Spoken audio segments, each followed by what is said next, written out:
শিল্প অধ্যুষিত গাজীপুরের পরিস্থিতি গতকালের চাইতে আজকে অনেকটাই স্বাভাবিক। বিভিন্ন শিল্প কারখানার উৎপাদন স্বাভাবিক রয়েছে।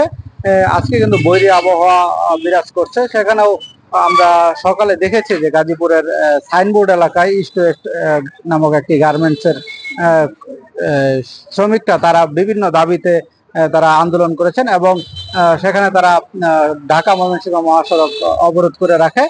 কিছুক্ষণ যানবাহন চলাচল বন্ধ হয়। এরপরে কিন্তু সেখানে শিল্প পুলিশ, বিজিবি এবং সেনাবাহিনীর সদস্য এসে তাদের সাথে কথা বলে তাদেরকে মহাসড়ক থেকে সরিয়ে নেয়। এছাড়াও বুটবাজার এলাকায় বিক্ষিপ্তভাবে কিছু পোশাক কারখানায় তারা শ্রমিকরা বৈষম্য দূর সহ বিভিন্ন দাবিতে আন্দোলন করেছেন।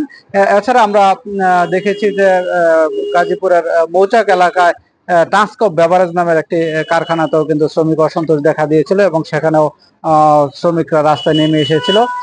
তো বলা চলে যে গতকাল যে পরিমাণ কারখানায় উৎপাদন বন্ধ ছিল, প্রায় অর্ধশতাধিক কারখানার কার্যক্রম ব্যাহত ছিল, বন্ধ ছিল, কিন্তু আজকে কিন্তু হাতে গোনা দু চারটি শিল্প কারখানা ছাড়া কিন্তু অধিকাংশ কারখানার উৎপাদন স্বাভাবিক রয়েছে। এবং আরেকটি বিষয় জানিয়ে রাখি যে গতকালকে থেকেই কিন্তু বিভিন্ন শিল্প প্রতিষ্ঠানের নিরাপত্তা রক্ষায় মাঠে নেমেছে পুলিশ, র্যাব, বিজিবির যৌথ বাহিনী। তারা রাস্তায় টহল দিচ্ছে এবং যেখানেই শ্রমিক অসন্তোষের ঘটনা ঘটছে তারা সেখানে ছুটে যাচ্ছে এবং মালিক এবং শ্রমিকদের সাথে কিন্তু তারা কথা বলছেন এবং তারা যাতে এই পরিস্থিতি স্বাভাবিক করতে পারে এবং তাদের দাবি দেওয়া যাতে মিটিয়ে তাদেরকে কাজে ফেরত পাঠাতে পারে, সেই জন্য তারা মাঠে কাজ করছে। তাছাড়াও এই গার্মেন্টস শিল্পে কোনো ধরনের ইঙ্গিত দিয়ে কেউ উস্কানি দিয়ে এই খাতটিকে উত্তপ্ত করে তুলছে কিনা সেই বিষয়টি খতিয়ে দেখতে তারা